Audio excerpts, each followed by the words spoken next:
All right. Thank you, Sabana, and thank you, Juan and Sabana. We are moving along to the next session. You can go back to your to your seat, and can we give applause to our speakers? Thank you so much for sharing your stories, and I'm sure like all of us have our stories and will be able to tell our stories also to our community and to other people. So from these stories, we're not just going to share stories and share experience, but we also, through these initiatives, want to share resources, provide resources such as those that can inspire people to have to change their lives. So we have in our speakers today some wonderful people already that already have their initiatives that we might think as our resources for these initiatives. So we have Jill Cubitt, the co-founder and director of Dear Tomorrow. She will share her these initiatives in a minute. She's already ready in the video. Hi, Jill. And we also have Andrew Boyd, the creative interventionist from the Climate Ribbon, which we will do, the Climate Ribbon, momentarily after we hear what is it about. And also we will hear from Laurie Michelis here. He's going to share what sort of resources that we can provide or we can share from each other that we also hope that all of you can also share your resources. So without taking any more time, I'm going to give to Jill the time to share about Dear Tomorrow. Okay. So hi, everyone. I'm Jill Cubitt. I am the co-founder of a project called Dear Tomorrow. And I've been working as a practitioner in the climate change space since around 2006. And I have done a lot of work around coalition building, education, and training. And I had always kind of taken a kind of a traditional approach to doing education work around climate, which a lot of people in the field have done traditionally, which is, talking about science, using data, and kind of trying to convince people about climate change with their head. And it wasn't until I became a parent that I really started thinking about climate change in a different way. And so when my son, Gabriel, was 1.5 years old, I co-founded this project, Dear Tomorrow, with my co-founder, Tricia Shrum, who's a behavioral scientist and an environmental economist. And she's been, working to think about how to best engage people on the issue of climate change. And she was also a mom, and her daughter was 10 months old. Our concept is actually quite simple. We think if we think about climate change in the context of the people that we know and love, or if we think about it in terms of our own legacy, we know that we're more motivated to take action.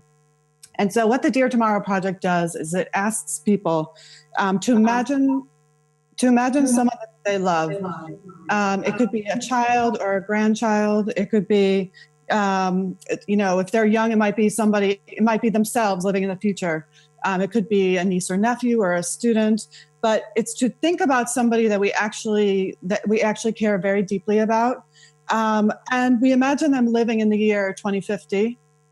And what we're doing is setting up a conversation, kind of an intergenerational conversation, and we're asking ourselves to have that conversation now. And so, if we're imagining if somebody that we know and care and love deeply is standing in the year 2050 and asking us what we did about climate change, and we're basically saying now how we think about climate change. I can't see that. 2 minutes. How we think about climate change, and we're making a public commitment to take action. And so our project becomes a set of stories that people are telling about climate change, about how they think about climate change, their hopes and fears for the future. and also what actions they're taking. And I'm not going to go into really how the project works. It's a website. We encourage people to document these commitments and to share those stories. And then we amplify those messages through media, arts, and a whole bunch of other things. Since this is very short, how I wanted to end this is to do a reading. And I thought this is kind of the best way to get across the idea of the project. And so this is a piece from a man, John Sykes, and he writes to his grandchildren. And he says, "As I think ahead, I want you to know that we are working as hard as we can to change our ways, to burn less fossil fuels, to use less resources, and to be a lot more mindful about how we live in general. Katie and Lainey, I pray that we can find the courage and the wisdom to be more careful about how we live our lives so you can live prosperous lives yourself. I leave you with this. I love you both a lot, and I hope that you can look back with pride and know that we tried our best." And so I will end it with that. We have a series of very, very powerful stories that we encourage people to document and then to share. And I really look forward to working with Green Faith and you all over the next year to help build these narratives and share these stories. Thank you. Thank you, Jill. And I encourage everyone to check out the Dear Tomorrow website. And without further ado, we invite Andrew to share the climate ribbon. Wonderful. Thank you. One technical, let me just see if I can share my screen first. Tell me if this is working. How's that? Yeah, okay.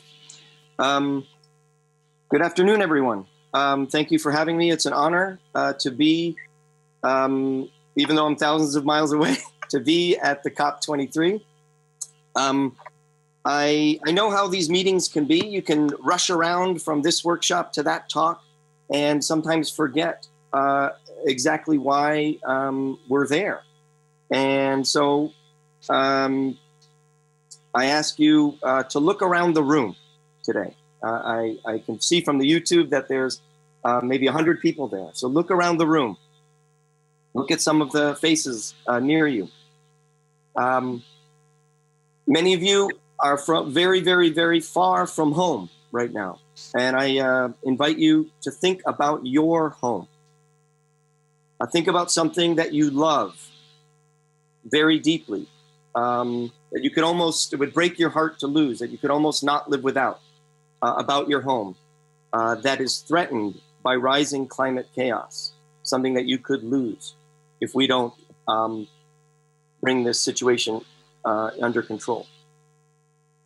And keep that awareness in your keep that in mind, keep that awareness in your heart. And just that awareness is what the climate ribbon is really all about.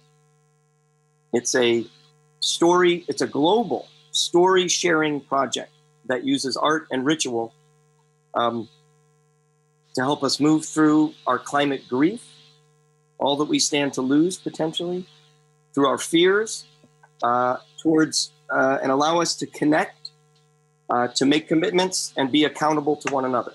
That's what the project does.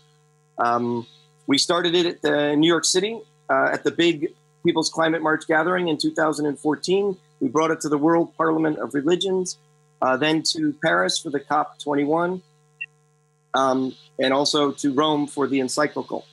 At the core of the project is a very simple ritual that has a very sort of simple and flexible architecture. The first step is to invite people in a moment of quiet reflection to ask themselves the question, what do you love and hope to never lose to climate chaos? Something concrete, something very personal. And to write that on a ribbon. I don't know if you can see me or not, but I have a ribbon here in front of me that a man who wants to be a father shared with me in one of the rituals, and it says, his most cherished thing, the thing he most was afraid of losing, that he most loved in the world, was the hope that I can bring children into a world where they will be safe. Another young man who was a boy of 11 who was threatened by Hurricane Sandy wrote, my books, my room, my toys, my mom, my best friend. So he had almost lost all those things to Hurricane Sandy and didn't want to lose them again. On the other side of the ribbon, in the next step, we write a commitment, something that we will change in our life to help protect those things that we love. And we witness each other's commitments. We share our stories. If there is a story that is most, that someone else is, that you are moved by, that someone else has, that someone else has written that really touches you, you take that ribbon off of your wrist and tie it you take that ribbon off of the tree or to the altar by which all the ribbons were shared, and you tie it to your wrist, and you pledge to be the protector, the guardian of what that other person, maybe a friend, a fellow congregant, or a stranger, is most cherishes in the world, and you commit to be the guardian and protector of that treasured thing. So, but in this way, we build community, we make commitments, and we recognize all that we have at stake in fighting against climate chaos. And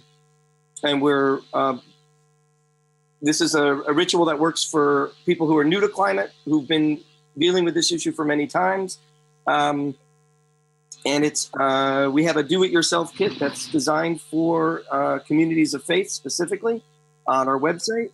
That's theclimateribbon.org. And a beautiful video there that explains both the mechanics and the sort of spiritual dimension of the project. That's about 2 minutes long. And I invite you all to be part of it.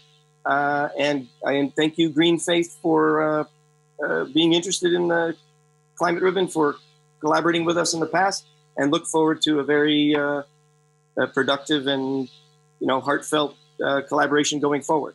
I can show you very quickly a few slides here just to give you a flavor. This was the tree in Paris at the COP21. Tens of thousands of ribbons in all different languages from all over the world were shared through this tree, tied on and taken off. Here is a father and her daughter looking at the ribbons and sharing theirs. Here's a woman from West Africa with her message. Here's a young boy from Syria with his.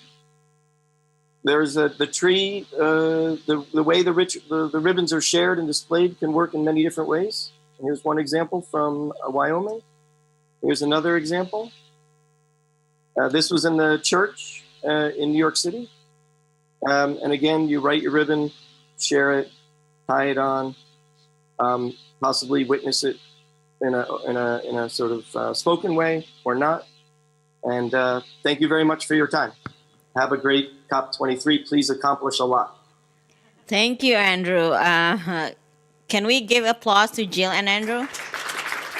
So what sort of other resources, support, or ideas that we could share in this initiative? So we're going to hear this from Lori. So, Lori, it's your time. We have a little bit of a technology bottleneck, so... Yeah, that's it. Great, fantastic, thanks. Just full screen it. Oh, actually, no, there's a slideshow. Just use the slideshow button. Fantastic. It's okay, I'll do it, Fletcher. It's great.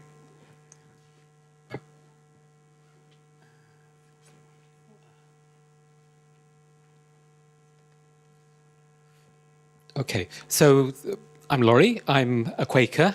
I work with a tiny charity called Living Witness, which since 2002 has been working with Quakers in Britain on sustainable living. And it's a project that arose out of my local Quaker meeting, just a small group of us asking what it means to live sustainably, and it has developed as something through Quakers nationally. In 2011, Quakers in Britain made a commitment to become a low-carbon sustainable community, and I want to try and speak from the experience of working with our groups but also based on the research. I have a background as a sustainable consumption researcher. And I've been changing my presentation a bit through the day, picking up on things people have said. But I want to talk a bit about what really can resource us. I think particularly from the bottom up, we've heard, well, anyway, particularly from the bottom up to engage as in sustainable living. Oops. Okay, some principles for this that I want to start from. The first is identifying and empowering the change agents in your community. And they may not be the people at the top. So it's thinking about who is it who maybe has the integrity, who maybe can give the example. Maybe they're people who aren't the obvious people that actually can provide leadership in your community. Draw deep from the well springs of your faith. And only you know what that means, and only your faith community knows what that means. I've found that people really need different ways in. There isn't, I hear a lot of people trying to say, this is the way to do it. I don't believe it. I see different people resonating to different approaches. And similarly, people need different ways of engaging and acting in the world.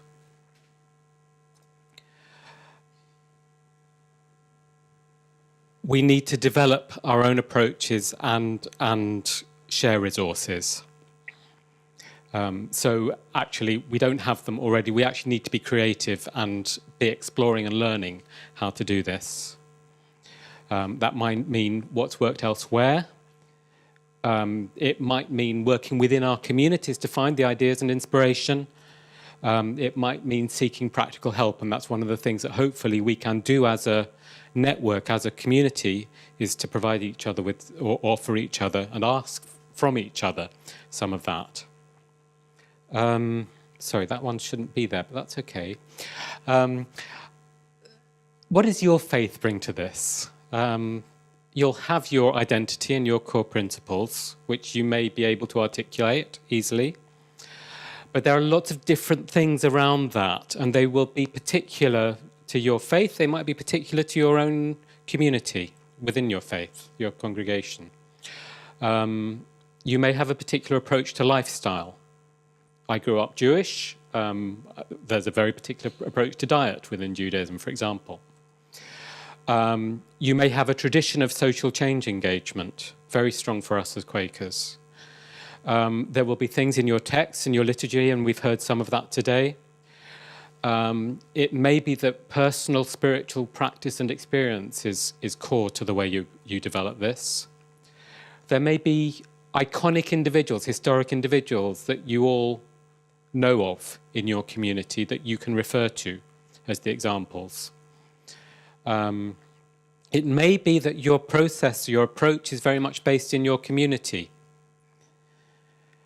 Art and music may be important, and leadership is important, but I think I can't tell you what leadership model works for you, because it's so much depends on the way your culture as a community. And all of these connect up, and all of these are connected up to your core practices and values, your identity. And as George was saying this morning, identity, and also Linda was saying this morning, identity as a community is really fundamental to how we develop our individual values and actions. So I want to say a bit more. People do need different ways in. I've found it really helpful, and we've had a process in Quakers that this has kind of emerged from, to think in terms of 3 particular ways in. And by the way, this also has a psychological basis. Some people need to come from, this is kind of responding slowly, some people need to come from what I would call the heart, from connection, from community. Some people tend to start more easily with the head, with values, with ideas, with stories, with vision. Some people start more easily with action, and you get people in a group and some of them want to go one way, some of them want to go another, and that's often why you get conflict. And I think being ready for that and being ready to provide a group with different ways to engage is really helpful, rather than trying to push everyone down one way. And that might mean, so connection might mean with the earth, it might mean with each other. The values and stuff might be having a vision of a sustainable society. It might be being able to tell our own stories. The action might be in the world, direct action. It might be in our own lives. And we, in the end, of course, we all need to do all of these, and it all connects up. So we have to do community action. It's our lives that need to speak most, and we need to share our stories and our values and intentions and so on.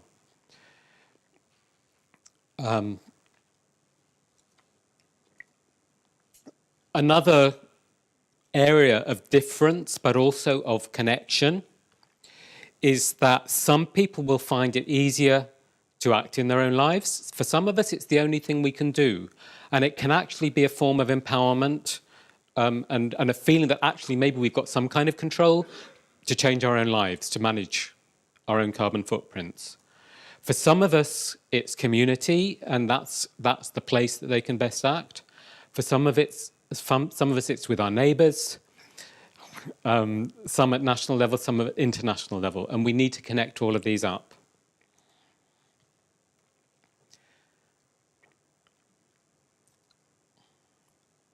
Sorry, these are coming through with a delay, so I'm skipping through them. But for us as a community, I think the question for us of where we go next, we might want to share ideas around worship and practices based in your tradition. Some of the things that I've really found work in nearly all traditions is shared meals. And I think a lot of the practices are around how we have conversations. Might be over meals, it might be the way we tell stories of change in our communities, and we've done a lot of that today. There are practices like carbon conversations, where there are resources for how to do this. There are practices like some of you will probably have come across the work that reconnects, which is an approach to spiritual emotional engagement.